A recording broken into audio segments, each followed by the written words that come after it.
Olá, eu sou o Walker, servo e obreiro do Senhor Jesus Cristo, de Nazaré. Bom, conforme prometido, no final do vídeo anterior, hoje vou falar sobre como tornar o coração saudável espiritualmente falando ou biblicamente falando. Então, vamos lá. Hoje em dia, existe uma expressão muito comum, saudável de coração. Ouvimos isso dos médicos, nutricionistas, instrutores de educação física e fabricantes de alimentos também, que querem nos encorajar a buscar um estilo de vida de bem-estar, de saúde plena praticamente, o qual fortalece nossa resistência cardiovascular, previne doenças do coração e promove uma vida longa. Somos encorajados a escolher um estilo de vida saudável por meio de exercícios regulares e refeições nutritivas, usando recursos como livros de receitas, dietas e certos restaurantes, com uma promessa de alimentação balanceada. Nos Estados Unidos da América, há pouco tempo atrás, o símbolo da Associação Americana do Coração para produtos aprovados como saudáveis para o sistema vascular é um coração vermelho com uma marca de aprovação em branco no centro dele. Todo ser humano enfrenta um problema de saúde espiritual. Todos nós temos uma doença do coração e precisamos nos tornar espiritualmente saudáveis. As Escrituras nos diz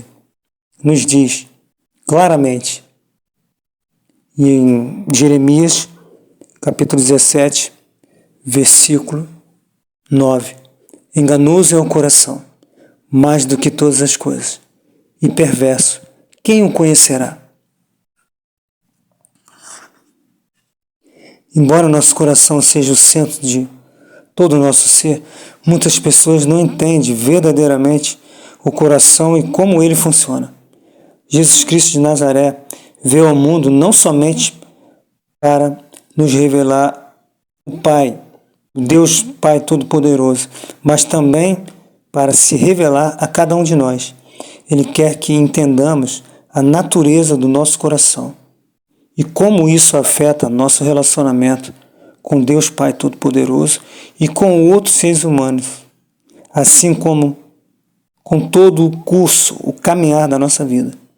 Embora tenhamos sido perdoados por Deus, isso de fato aconteceu, e reconciliados com Ele por meio do sacrifício de Jesus na cruz do Calvário, devemos nos concentrar ativamente nessa questão do coração e das leis espirituais que Deus escreveu exatamente nele, conforme Hebreus capítulo 8, versículo 10, na antiga aliança, bem escrito está: porque este é o concerto que depois daqueles dias farei com a casa de Israel, diz o Senhor.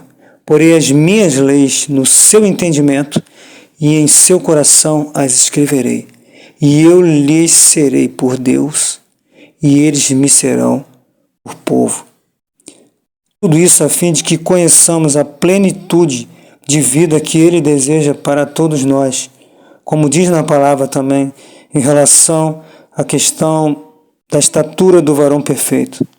Temos que buscar.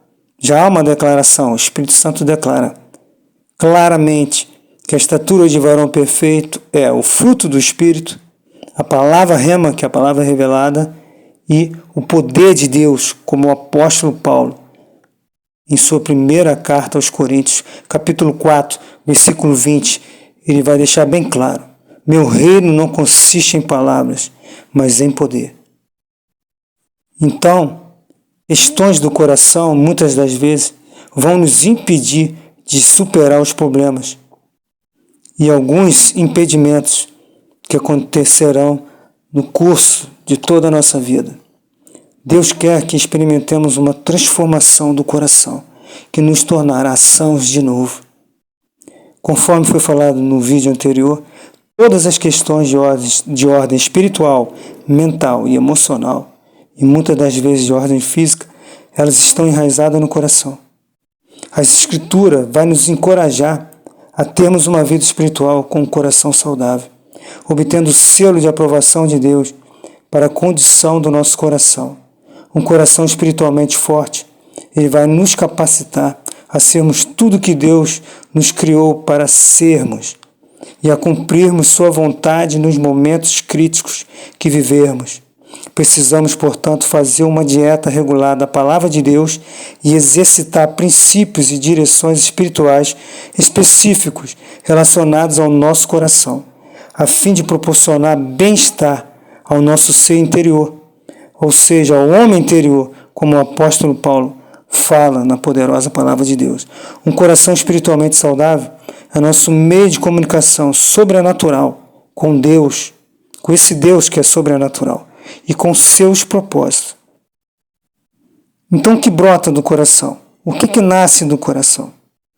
Como Jesus, sendo o médico dos médicos, avaliaria a condição atual do seu coração? As Escrituras justapõem duas condições fundamentais do coração humano. Um coração que tem um bom tesouro nele e outro com um mau tesouro dentro de si.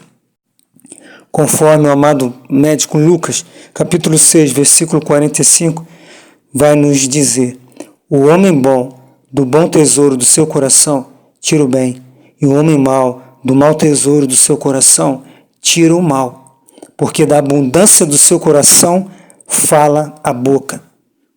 Vamos comparar esses dois tipos de tesouros? Primeiro, o coração com um bom tesouro está cheio de bondade, humildade, simplicidade, pureza, obediência, retidão e força espiritual. Ele tem a capacidade de amar, de perdoar, de submeter e de se render a Deus, de acordo com seus propósitos e a sua vontade. De acordo com a vontade e os propósitos do nosso Mestre amado, Jesus Cristo de Nazaré. O coração com um mau tesouro, ele não crê em Deus, é facilmente ferido, fica ofendido, não perdoa e recusa-se a perdoar constantemente. É cheio de desobediência, de egoísmo, ambição e orgulho. Torna-se endurecido. Você já pensou sobre o tipo de tesouro que está guardando em seu coração? Jesus disse em Mateus capítulo 6, versículo 21, porque onde estiver o vosso tesouro, aí estará também o vosso coração. Mesmo enquanto crescemos na graça e no conhecimento, ainda manifestamos uma mistura de bons e maus tesouros dentro de nós. Às vezes, revelamos esse bom tesouro por intermédio do Espírito Santo. Outras vezes, manifestamos um aspecto do mau tesouro, demonstrando que precisamos que o Espírito Santo reine naquela área, removendo a corrupção e purificando-nos para que possamos viver em novidade de vida, conforme Romanos capítulo 6, versículo 4. Veja também lá, busque na palavra do Senhor, 2 Pedro, capítulo 1, do versículo 3 ao 10. O apóstolo Tiago escreveu sobre a incompatibilidade espiritual e a mistura das duas naturezas. Tiago vai descrever bem, no capítulo 3, do versículo 9 ao 12, com ela, nossa língua, bendizemos a Deus e Pai, e com ela amaldiçoamos os homens, feitos à semelhança de Deus. De uma mesma boca procede bênção e maldição. Meus irmãos, não convém que isto se faça assim. Porventura, deita alguma fonte de um mesmo manancial, água doce e água amargosa? Meus irmãos, pode também a figueira produzir azeitonas ou a videira figos? Assim tampouco pode uma fonte dar água salgada e doce. Ou seja, as palavras que dizemos, incluindo a maneira como expressamos-nos e comunicamos-nos com os outros, refletem a natureza do nosso coração de alguma maneira. Porque está escrito também em Mateus capítulo 12, versículo 34, pois do que há em abundância no coração, disso fala a boca. Semelhantemente, qualquer ato que cometemos, seja ele bom ou mau, vem de um motivo ou de uma intenção do coração. Isso significa que toda maldade é concedida primeiro no coração. Jesus disse, porque do interior do coração dos homens saem os maus pensamentos, os adultérios, as prostituições, os homicídios, os furtos, a avareza, as maldades, o engano, a dissolução, a inveja, a blasfêmia, a soberba, a loucura. Todos estes males procedem de dentro e contaminam o homem. Marcos 7, 21 e 23. Por isso que Jesus disse bem em outra passagem: o mal não é o que entra, o mal é o que sai. É o que sai do homem. Por exemplo, se você tem uma atitude arrogante, isso significa que seu coração abriga arrogância. Ele não reflete a verdadeira identidade de Cristo, que é humildade de coração, conforme Mateus capítulo 11, versículo 29. Entretanto, se você consistentemente exibe uma atitude de humildade genuína, então você tem um coração humilde, refletindo a natureza de Deus naquela área de sua vida. Da mesma forma, ao projetar uma atitude de ressentimento ou raiva, você prova que seu coração está ferido e amargurado. Talvez sinta a necessidade de proteger a si mesmo para não ser ferido novamente. Por isso você fere. É uma proteção que você criou, mas está errado.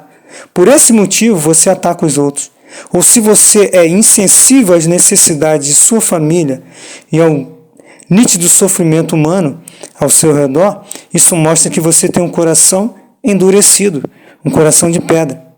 Você pode perguntar-se: como posso amar a Deus a ponto de me comprometer todo o meu ser, coração, alma, corpo, mente e força, quando o meu coração está na condição que Deus descreve em sua palavra?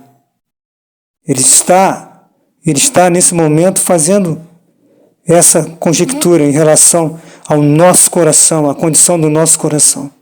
Por conta própria ninguém pode, mas nosso coração transforma-se quando respondemos ao profundo amor de Deus por nós, porque bem escrito está na palavra, na poderosa palavra de Deus, inerrante, inigualável. 1 João, capítulo 4, versículo 19, bem escrito está: nós o amamos porque Ele nos amou primeiro. Deus nos amou primeiro. O homem não tem condição de salvar a si mesmo, nem a sua alma. Agora mesmo, Deus está pronto para mudar nosso coração e torná-lo como o seu coração, por meio de uma transformação sobrenatural. Deus é sobrenatural. Somente a obra do Espírito Santo de Deus dentro de nós pode efetuar uma transformação total em nosso coração, ou seja, do nosso coração.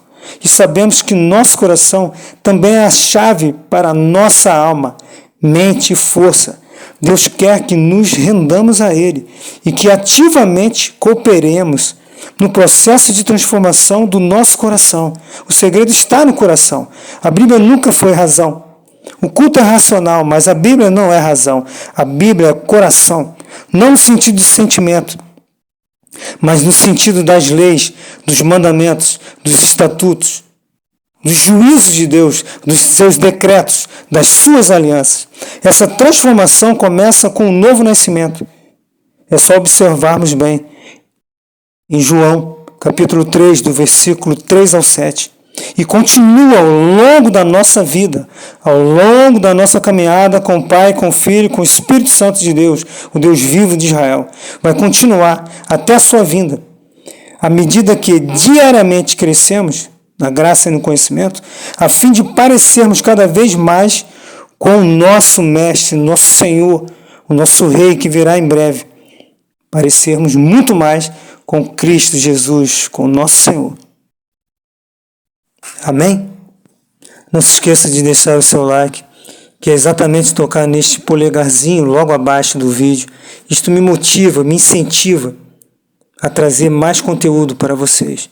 Também não se esqueça de se inscrever no canal. É só clicar para se inscrever, está logo abaixo do vídeo, também à direita. Não se esqueça de compartilhar este vídeo para abençoar a vida de outras pessoas. E se você ainda não recebeu o Senhor Jesus como teu único e eterno Salvador, faça isso o mais rápido possível. Procure uma igreja o mais próximo de você. A palavra de Deus é clara ao declarar, conforme que está escrito em Romanos capítulo 10, versículo 9 e 10, que diz: a saber, se com a tua boca confessares ao Senhor Jesus e em teu coração creres que o Deus o ressuscitou dos mortos, serás salvo. Repara que no final do O versículo 9 já fala sobre salvação. Serás salvo. E o versículo 10 vai completar dizendo, visto que com o coração, olha a importância do coração, visto que com o coração se crê para a justiça e com a boca se faz confissão para a salvação. Mais uma vez, no versículo 10, vemos a questão da salvação. Hebreus vai garantir que a salvação é somente para os que lhe obedecem. A salvação está diretamente ligada à obediência. Deus vai tirar uma igreja da face da terra que obedece às suas leis, mandamentos, estatutos, juízos, os decretos, as alianças. Você tem que se fortificar nessa parte. Amém? Ainda completa no 11 aí, quando fala, né, Romanos capítulo 10, versículo 9 e 10, e o 11 ainda vai dizer, porque a Escritura diz, todo aquele que nele crê, nunca, jamais será confundido. Deus não vai errar a sua igreja, Ele sabe onde está a sua igreja. Não importa a posição geográfica, não importa a tua posição social, Ele vai te resgatar. Se você obedecer às suas leis, mandamentos, estatutos de juízo, Ele vai te resgatar no momento certo. No próximo vídeo, falaremos exatamente disso. Como que eu faço para monitorar, ou seja, qual a manutenção que eu tenho que executar em relação ao meu coração, a fim de viver de acordo com a vida e o Espírito do Deus vivo de Israel, de Deus Pai Todo-Poderoso, do Pai, do Filho e do Espírito Santo de Deus. Um grande abraço e que Deus abençoe todos vocês de maneira poderosa e extraordinária, sempre, em nome de Jesus Cristo de Nazaré.